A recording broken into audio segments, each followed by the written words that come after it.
Allah wabarakatuh. Alhamdulillahirabbil alamin, hamdan wa syukran lillah, salatan wa salaman ala Rasulillah wa ala alihi wa sahbihi wa man wala. Subhanaka la ilma lana illa ma 'allamtana innaka antal alimul hakim. Radina billahi rabba wa bil islam dina wa bi Muhammadin nabiyyi wa rasulah, amma ba'd. Alhamdulillah, Bapak Ibu, kami mohon izin ini untuk bisa berdiri di depan Bapak Ibu sekalian. Karena saya tadi membayangkan kira-kira 30 tahun lagi saya bisa seperti Bapak Ibu apa enggak itu. Amin insyaallah ya itu.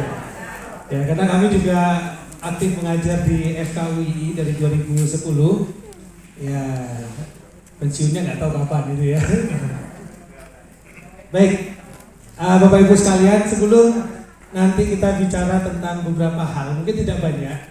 Tadi saya sudah mengharap-harap, wah, tak perlu disebut ustadz begitu ya, karena di depan saja para asatidz dan asatizah semua ini ya. Gitu. Karena pensiunan UI mesti masya Allah itu sudah ilmunya, pengalamannya sudah jauh dan sangat mumpuni ya. Ini, amin. Ini ibarat menggarami air laut ini Pak, ya. Ngajari tik berenang gitu ya, masya Allah. Ini mohon maaf kalau sekiranya nanti banyak kekurangan dari kami.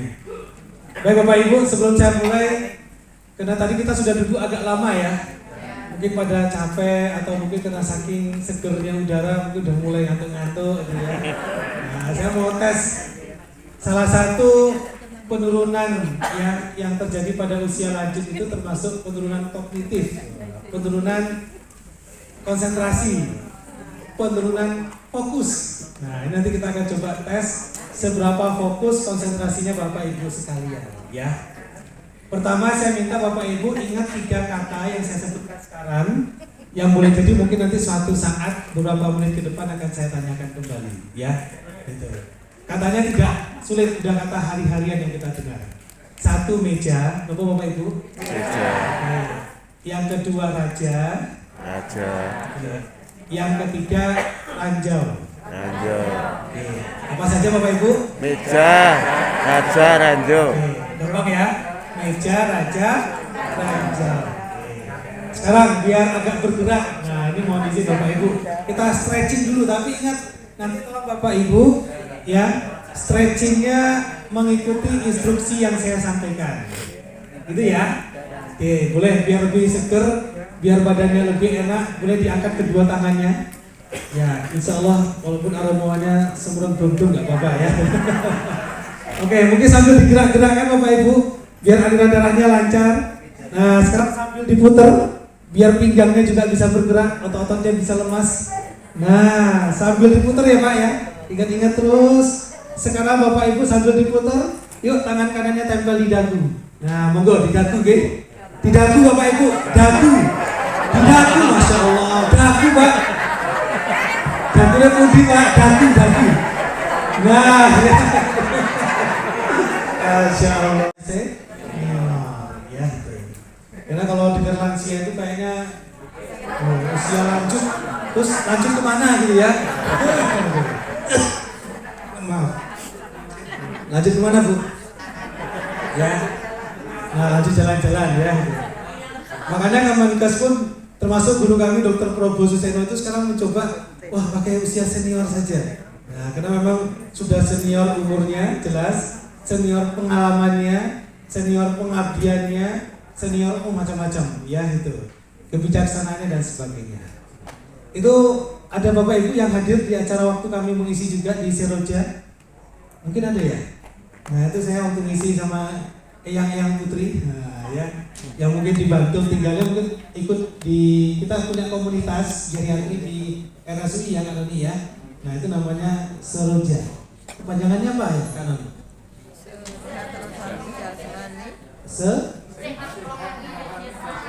Sehat rohani dan jasmani. Alhamdulillah.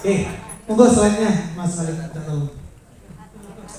Nah ya, ini wajah-wajah Bapak Ibu semua alhamdulillah cerah-cerah, ceria ya gitu. Senang gitu ngelihat usia-usia senior. Mohon izin, yang paling senior usia berapa sekarang Bapak Ibu? Ibu berapa? 75, ada yang di atas 75? 80, itu berapa? 77, yang 80 plus. Oh, alhamdulillah ada ya.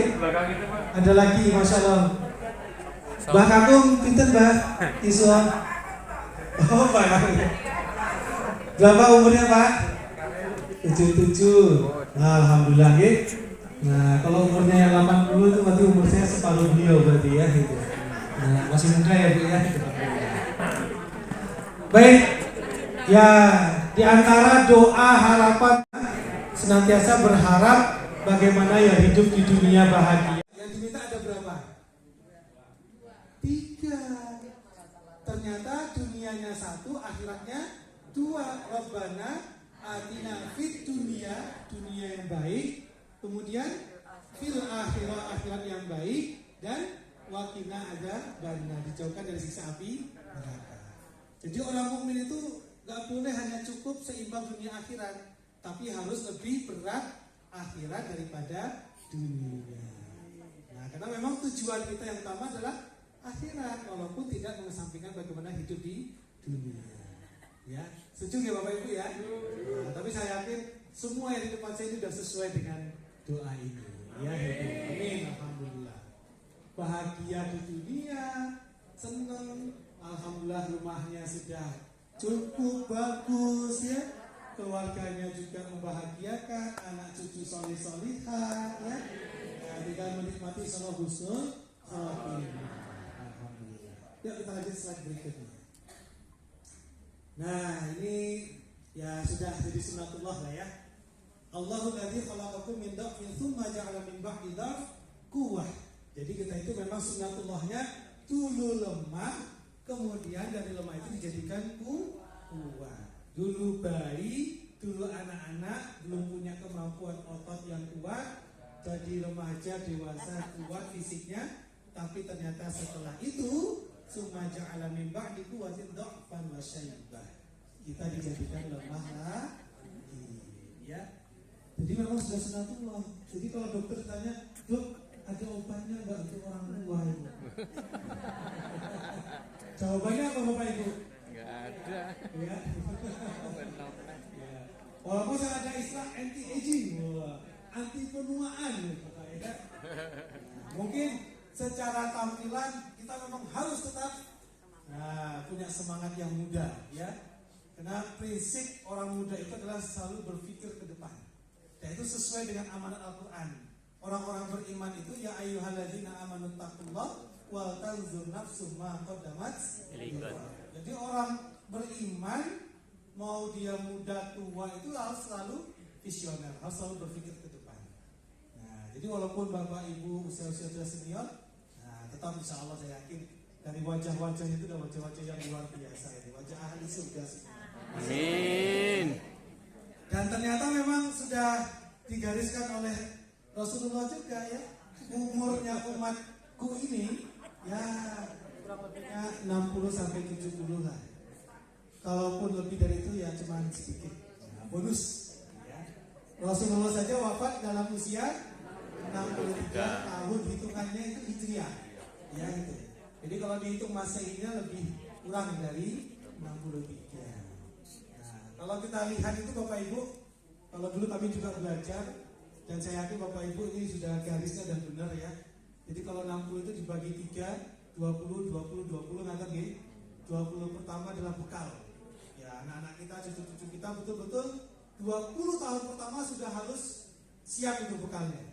Bekal imannya, bekal amalnya, ya itu betul-betul untuk ya tadi terkait agama, adil dan juga kebutuhan dia sebagai khalifah di dunia ini. Entah itu perannya dokter, entah itu perannya insinyur, entah itu perannya di bidang yang lain apapun. Nah, ini kita punya target anak cucu kita 20 tahun pertama sudah selesai. 20 tahun kedua puncak-puncaknya untuk berkarya, puncak-puncaknya untuk menghasilkan berbagai inovasi dan sebagainya. Nah, betul, semua tuh usia 20 bahkan dimulai lebih awal. Itu sebagai saudagar yang amat sangat kaya raya, ya, gitu, terpercaya dan sebagainya. Barulah diangkat sebagai nabi dan rasul itu di usia 40 tahun. Nah, 40 sampai 60 tahun masa-masa kita memang penuh dengan pengabdian, ya. Gimana? 35 tahun. Nah ini alhamdulillah ini, ya. Ya walaupun mungkin apa namanya ya. Dulu tuh saya pernah di satu acara dipanggil, wah ini terlalu berlebihan nih, kiai haji gitu. Saya protes, jangan dipanggil kiai haji, kiai haji itu berat sekali gitu ya. Nah, karena harus ada syaratnya 3 katanya. Yang satu itu harus pintar bahasa Arab, harus bisa baca kitab gitu. Nah, walaupun saya dulu sempat belajar di pondok ya sedikit-sedikit bisa baca kitab Pak Samsudin gitu ya. Terus yang kedua harus punya pondok pesantren. Nah, ya kalau mau didik harus punya pondok pesantren. Ya alhamdulillah kebetulan kami diamanai juga ada yang namanya Yayasan Darut Taqwa, itu kami kelola di daerah Minggir Sleman, punya santri juga alhamdulillah. Iya. Nah, yang ketiga ini agak berat ini. Dan saya belum mampu kayaknya Bu. Kudu bojone loro jadi. Saya protes waktu jangan dipanggil kiai berat itu. Ya. Kalau dia bukan apa-apa dia cuma intermezzo ya. Tadi kena 35 lagi ya Pak ya.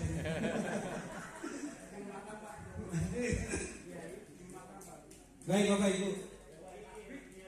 Ini gambaran ya tadi perjalanan hidup kita dari lemah jadi kuat akhirnya lemah lagi. Tapi insya Allah satu yang tidak boleh lemah yaitu adalah iman. Ya, satu yang tidak boleh lemah juga kalau orang sudah punya iman maka yang ada dalam dirinya adalah optimisme. Ya. Jadi hati yang memang mudah dibolak-balik oleh Allah, ya dan juga dipengaruhi oleh faktor luar. Nah, maka kita berharap tetap hati ini dalam keadaan iman dan takwa. Ya lanjut aja Mas. Ini kalau materinya panjang sebenarnya saya singkat-singkat saja ya. Oke. Ini usia senior sudah semua tahu. Sekarang pertanyaan saya gini, kalau Bapak Ibu ditanya bagaimana Bapak Ibu kabarnya, jawabannya? Baik. Alhamdulillah. Ya. Sehat. Biasanya itu digandeng sehat walafiat. Ya. Kira-kira ada bedanya nggak Bapak Ibu mana sehat dan mana afiat? Ada bedanya nggak? Kalau baca di kamus, afiat itu artinya yang sehat. Nah, jadinya kan lucu, sehat dan sehat. Ya. Padahal kalau kita maknai, kita hidup sehat dan bahagia. Ya. Coba Bapak Ibu, ada yang saat ini kesulitan memulai tidur nggak kalau malam? Nah, mungkin beberapa ada ya, mau tidur susah gitu. Terus saya udah tidur, tiba-tiba bangun cepet gitu ya. Mau tidur lagi, susahnya kita ampun. Nah, ya. Kira-kira yang keluhannya insomnia susah tidur itu kenapa Bapak Ibu? Ya. Jadi ternyata ada fungsi indera pendengaran dalam proses kita tidur. Ya. Ingat gak kisahnya Ashabul Kahfi? Kalau kita di dalam surah Al-Kahfi itu kita baca ayat 11. Itu pemuda-pemuda Kahfi itu tertidur berapa lama Bapak Ibu? 309 tahun. Kok bisa itu? Ya. Ternyata dinamakan wadarabna ala adhanihim.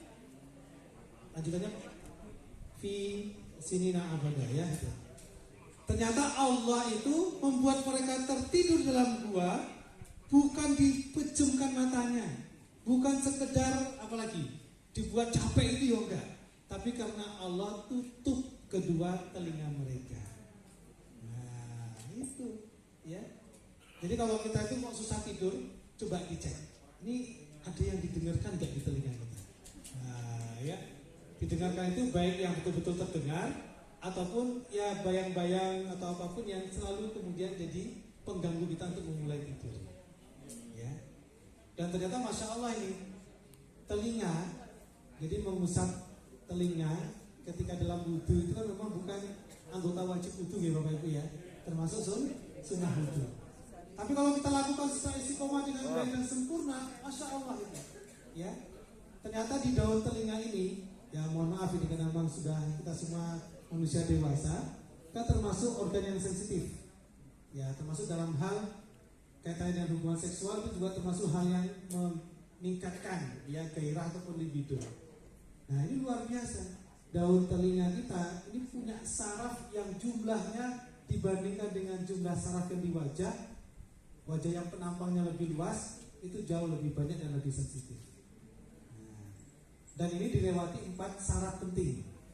Ada saraf vagus, saraf wajah, ya, saraf yang nanti mengatur fungsi dari tenggorok sampai ke bawah, saraf yang juga mengatur fungsi keseimbangan. Nah, jadi kalau kita betul-betul membasuh itu, insya Allah wajahnya cerah, gitu ya. Insya Allah juga keseimbangannya baik, ya. Insya Allah juga fungsi menelan, fungsi pengecapan juga baik. Nah, distimulus dari bagaimana kita membasuh daun telinga ini dengan sempurna. Nah, itu masya Allah. Ada mukjizat betul memang dalam hal syariat-syariat di agama kita.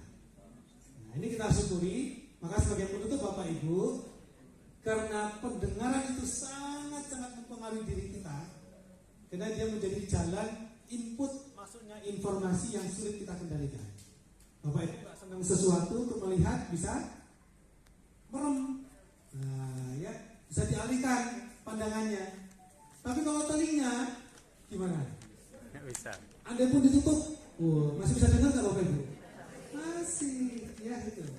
Kecuali kalau sudah fungsinya memang berkurang karena gangguan saraf dan sebagainya.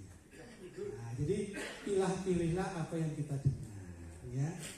Mendengarkan kabar baik itu mesti langsung hatinya, wah, senengnya minta ampun, ya. Mendengarkan sesuatu yang bisa mengakibatkan kita lebih bersemangat beramal soleh, langsung beramal soleh. Mendengarkan misalnya kabar, wah, ini misalnya putranya kecelakaan, wah, langsung gimana? Cemas, khawatir, gitu ya. Nah, karena memang ternyata pendengarannya sangat mengganggu dan sangat juga bermanfaat pada kita. Bahkan turunnya wahyu Al-Quran pun kepada Rasulullah melalui pendengaran. Kalau suruh baca nggak bisa. Mana dikorek kata Rasulullah. Tapi akhirnya malaikat membaca, Rasulullah dengar dan ikuti. Nah, ini masya Allah. Mudah-mudahan ini sebagai pesan terakhir, Bapak Ibu, kita jadikan pendengaran kita sehat. Insya Allah yang lain juga ikut sehat. Hatinya sehat, jantungnya sehat, ya. Terlebih lagi yang didengarkan itu, ini mohon maaf, hari ini bukan tausiah karena kami nggak layak untuk memberikan nasihat, tapi hanya berbagi saja, ya. Ya. Apalagi mendengarkan bacaan Al-Quran, wah masya Allah itu. Sekarang udah banyak pilihan, ya. Mau baca, mendengarkan qori dari mana dengan lantunan yang nada yang seperti apa, gitu ya. Bapak Ibu senangnya nada apa? Hijaz. Oh, hijaz itu ya. Oh, saya nggak bisa nyontoh tapi itu. Ya itu masya Allah ya itu bacaan Quran. Coba kita baca sama-sama Al-Fatihah bareng-bareng Bapak Ibu. 1, 2, 3. A'udzu billahi minasy syaithanir rajim. Bismillahirrahmanirrahim. Alhamdulillahi rabbil alamin. Ar-Rahmanir Rahim.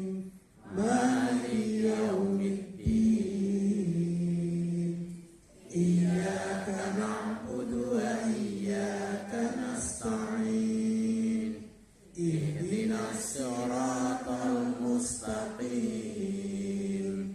Siratal ladzina an'amta 'alaihim ghairil maghdubi 'alaihim waladdallin.